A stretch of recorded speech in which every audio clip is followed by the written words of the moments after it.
Hey, Leslie, thank you for joining me today. Hey, thanks so much for having me. Great. So, if you are watching this, this is Leslie Williams. She is a registered dietitian. So she loves food, everything about food. And I want to ask a quick question because I also love food and I'm really into watching like food shows and things like that. So I've been watching a lot of Anthony Bourdain or rewatching all of his shows recently, and he says this wonderful quote that I kind of want to get your input on or what your thought is, because I think it's fantastic. And the quote is, and it's from George Orwell actually originally, a human being is primarily a bag for putting food into. And he goes on, the quote goes on to say things like, well, there's other things that we do that are much more godly, but those typically come after we've put a bunch of food in ourselves. Well, yeah, because I mean, food, ultimately it fuels everything we do. We wouldn't be on this call if we're burning calories on this call. So, Exactly right.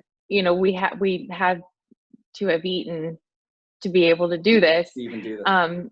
So ultimately, yes, I agree with that. And I like Anthony Bourdain and just I love him. because, yeah. I mean, and there's just I know he believes this too, that there's just so much more to food than fuel. So I definitely Yeah, didn't I don't want to simplify it too much down to that because there's just so much more to it I, um, I think as that's humans. something, and maybe you can kind of go, talk about this a little bit. I don't think we celebrate food enough. Like, think of every important cultural day or moment that we have across all cultures, so not just, Western culture, Eastern culture, wherever. Food plays a huge part of it. It's so important.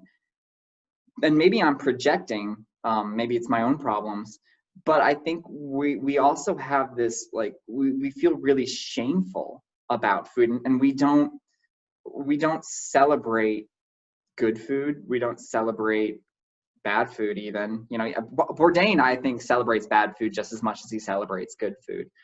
I don't know. It's so important, and yet we have this weird shameful relationship with it. I totally agree, and I think that's a really good um, thing to bring up as I guess maybe part of your introduction or like segue into the interview because I believe that so much, and I think that we're culturally there's so much to our cult.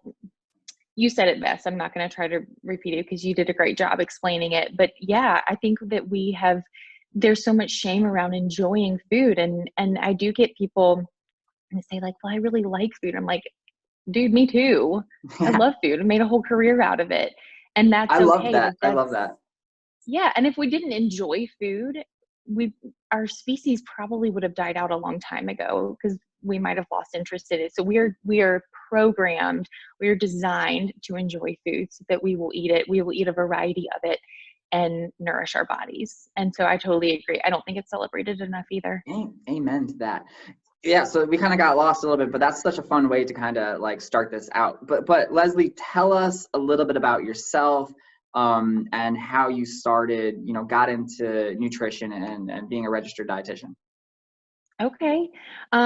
So what I do now is I run a private practice in Elon, North Carolina. That's where my office is. But right now, I'm working virtually like so many other people. Um, so it's kind of um, I work with people and help them kind of develop a peaceful relationship with food and their bodies through intuitive eating. And what didn't always do that, I kind of started in the weight loss space and um, started thinking like I'm actually not really helping people. Like they're getting frustrated, they're not able to have sustained quote unquote success because you know long-term weight loss and keeping it off is very difficult. And there's a lot of reasons for that. And so I kind of had this like identity crisis. Like, what am I doing? I'm not helping people. So that's how I kind of morphed into the whole intuitive eating, more celebration of food. And I'm happier. And I think my patients are happier. I like that. Does that answer your question? It did perfectly. What is intuitive eating? I don't know what that is. So intuitive eating is basically, like I'll just explain it with using an example. So we are all born intuitive eaters. So if you think about like a baby, they will let you know when they're hungry, and they will also not eat if they are not hungry. Right. So we're all born with this perfect ability to self-regulate and to eat exactly what our body needs. And then we get out into the world and we start relying on more environmental cues. So the dinner everybody's bell. eating. Yeah. Oh my gosh. Yes. That's a perfect way of saying it. So like everybody in daycare eats lunch at 11:30.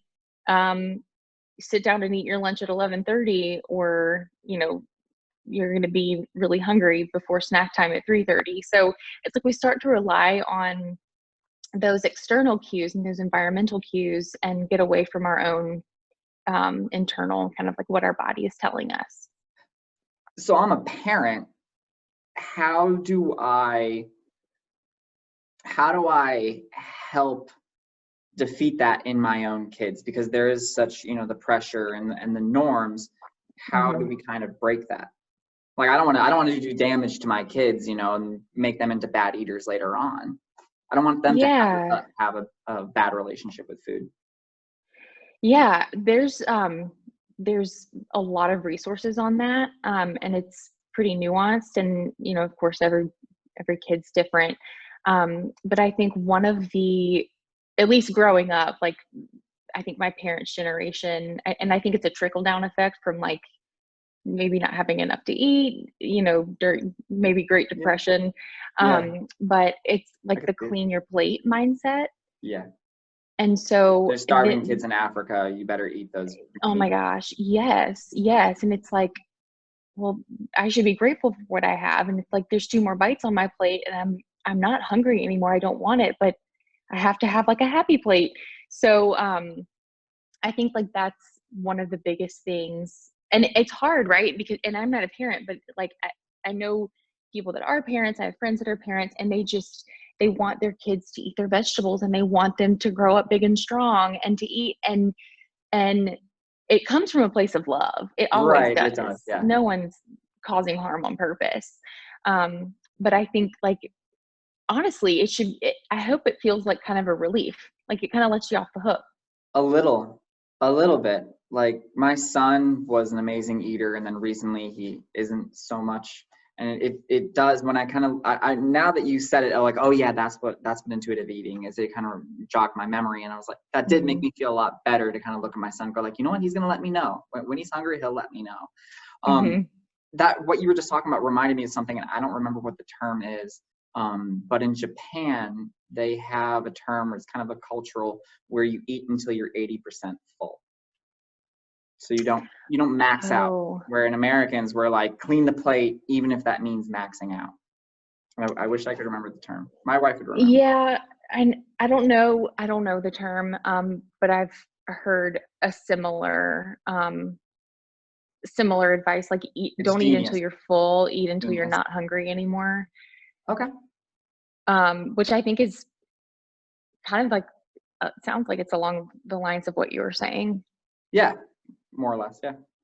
So we may have already kind of touched on it, but I think everyone has a why, and that why is like their driving passion for what they do. Like, for instance, like my why is that I believe that everyone should have a pain-free, active lifestyle. So I've created my practice, my business, to be able to kind of support my personal mission of helping everyone have an active and pain-free lifestyle. What's your why? What's the driving force behind you and what you do? I really want to help people make peace with food in their bodies. And it's hard because I'm fighting this battle against our society and our culture Yeah. that tells us that we have to be a certain size, that gives us so much information, and it's really conflicting information too, about food, and it's very complicated. Well, it's And conflicting because one day they'll say like eat a lot of fat, and then the next day, or more, it's actually the other way where they said don't eat fat, and now everyone's saying eat fat, eat fat. oh my gosh, that's such a great example, and I think everyone can probably relate to it. It's like in the 80s and 90s, everything was fat free, and now it's Yeah. like, oh, but sugar's bad. Well, they made It's it like, taste. They made it okay. The whole sugar. I mean, excuse me, going low fat by adding more sugar. exactly. Yeah. Sugar, fat, and salt make food taste good. So if you take one out, you got to add more of the other. You. Yeah. Yeah, I think we just overcomplicated it all. And so I just want to help people nourish their bodies without strict rules, and kind of tune back into their bodies and kind of what their body is telling them. I love it. I think people do need to be more in tune with that 100%. You said something right at the beginning of that had to do with helping people feel comfortable with who they are and that size. So I've heard you kind of talk about this. It's healthy at every size. Did I get that right? Health at every size, Oh, health at every size. or So what is is that? What does easier. that mean? How is that useful for everyone?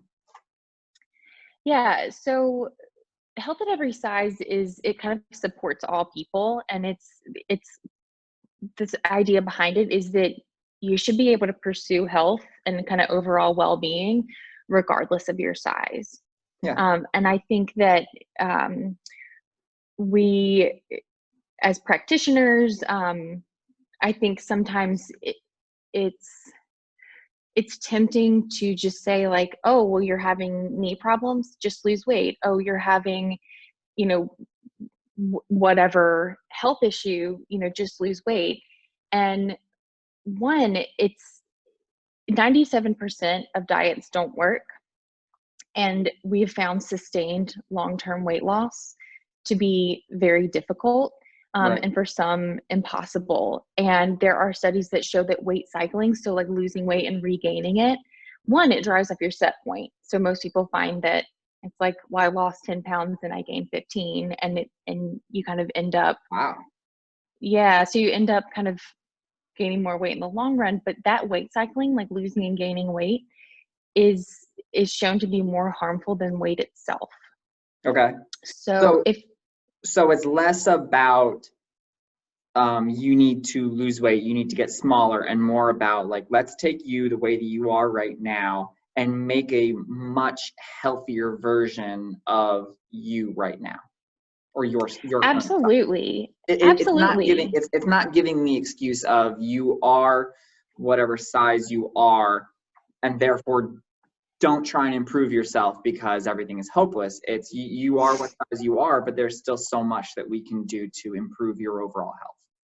Absolutely. And it's kind of like you can make these, I guess, healthy lifestyle changes. And if you have like high cholesterol, then maybe you can, cut out some foods. That's scratch that. I don't like to say cut out. That's fine. I don't really believe in that. So Take a maybe mulligan. yeah, I'm going to redo that. Yeah. So maybe you reduce some foods and increase other foods, and maybe you increase your exercise, and maybe you lose weight, but maybe you don't. But that's not what we're focused on. We're focused on all of the other ways. It's a side effect of getting healthier, not the actual goal. Yes. Okay. Yes. Thank you. Well said. Because when I said like my passion is helping people, create a pain-free active lifestyle, I don't mean like active lifestyle like you are currently 300 pounds and I want to get you into the CrossFit gym. Mm-hmm. Like I want to be able to help you become more active than you currently are. So if that means go out after dinner and take like a 30-minute walk, like I think that's perfect, because Americans, we eat like the biggest meal of the day, typically at dinner time. And then we basically have 12 hours of complete inactivity and rest because we've been going and kind of eating scraps of food, maybe for breakfast and maybe for lunch. Then we sit down and we just had this huge dinner, and then we sit and watch TV and go to bed. So I'm like, if you can get like 30 minutes of walking in there, like that's a great start.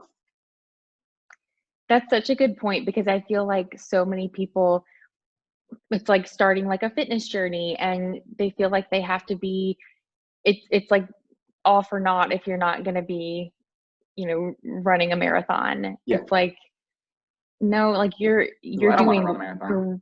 I know, I don't either. Like you're doing such good things for your body by going on that 30-minute walk, and it doesn't have to be anything crazy. I think we try, like, aiming too high is a recipe for failure, I think. I like it. So I like your mindset. Thank you. I think that's why we just connect so well. This video is for, I'm trying to put this out to help people who want to start that fitness journey, or whether that means get up and do 30 minutes of walking, or if you are already at the 30 minutes of walking and you want to get up to a 15-minute jog, or if you work out, even if you work out in the CrossFit gym 1 day a week to be able to get to 3 days a week. So whatever that kind of that journey is, but I'm really trying to aim at people that are starting it and wanting to become more healthy. What's your advice for them in terms of fueling their body from a nutrition perspective? I think adequate fuel is really important, because kind of what we were saying before, it's like you start like a 30-day challenge and you're just like all in, and it's like have to have the perfect diet, have to have, this many days of exercise for this many minutes. And it's just like, it's very black and white thinking. And I think from a nutrition standpoint, a big mistake would be like not fueling your body adequately, because it's like, exactly. And it just tends to drive, like potentially like binge eating or eating the foods that are like forbidden, because so you'll be more likely to do that cycle that you were kind of mentioning. Exactly. You're going to fall into that cycle really easily. And also, I don't know if you've ever tried to exercise without having eaten enough, but it sucks. It's real hard. It stinks. So yeah. So I think it's like you won't have the energy to continue. And also, if you're trying to build strength or whatever your goals might be, then you need fuel for that. You won't be able to do it. You got to give the muscles the resources it needs to actually increase in size. You got to put gas in the car. I like it. Oh, the other metaphor that I've heard you use that I really like, the fueling the fire, right? What's that? Yeah. So like if you think about, I use two different metaphors that I really like. So if you have, say your body is like a log cabin, and you have to keep that cabin warm. So that fire is like your metabolism. So what do you do to keep a fire going? What do you have to put on it? More wood. Yeah, you have to put on more wood. So the wood is like your food, like your fuel. So you're putting more wood on it, taking wood from an outside source. So if you don't put enough wood on that fire, then that fire has to keep burning. So it's going to start taking wood from your house, which is not what you want. So if you're let's say you're trying to build muscle, then if you're not eating enough, your body's is gonna steal that muscle to keep your metabolism going. So you go in reverse or order of what you're trying to actually accomplish. Exactly. So restricting, not only are you going to be like not able to complete your, oh my gosh, hangry. Yeah. Ooh, no one likes Snickers. Yeah.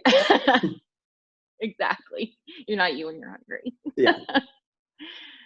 I love it.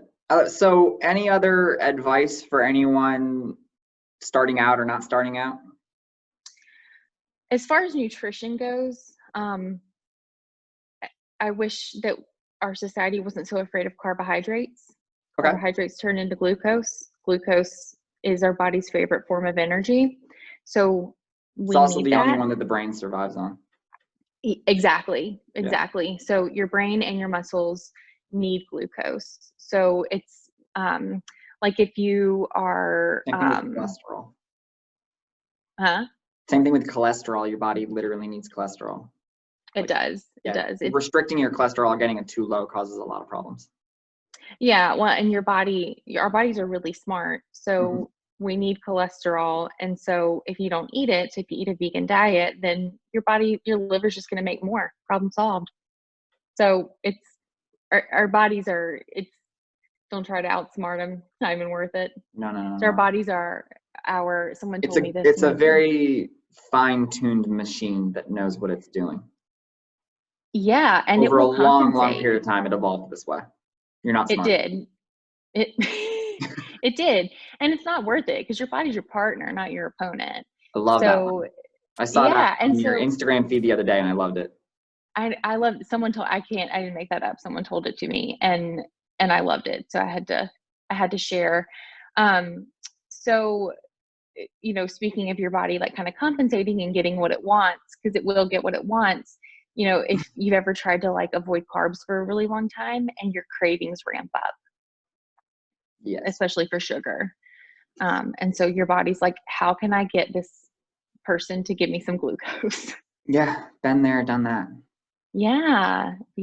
And you eventually do, and then you feel guilty, and then you promise to start over tomorrow, and on it goes. I've never done like the full-on keto where you basically strip all sugar from your diet. I was always, I always had somewhere between like 50 to 100 grams, which, is certainly a lot less than the average American is consuming, which is kind of like when I started doing that is when I realized, oh my God, I consume a lot of sugar. And I actually felt better, when I was consuming less sugar, and I'm still that way in general. So I never did the crazy low amounts of sugar. So I do think there's like a happy medium of, I don't think we should be consuming as much sugar as we are in general, but you can't remove it from your diet entirely. It will do damage. Not to mention that it doesn't matter what you're eating. If you're eating fats or you're eating protein instead, your body is just converting it to sugar. So it's doing the exact same thing. Well, thank you so much, Leslie, today. How can people find you? So my website is www.lesliewilliamsnutrition.com. It's super original. Yeah, there you go. No, but it's easily findable. Yes, it is. And then I'm on, that's my website. And then my Instagram handle is I think it's Leslie Williams Nutrition. Okay. So yeah. Perfect. Yeah. Well, thank you. Appreciate it. Thank you. Thank you so much for having me. It was good to talk to you. It was a pleasure. Thank you so much. Thank you. Bye. Bye.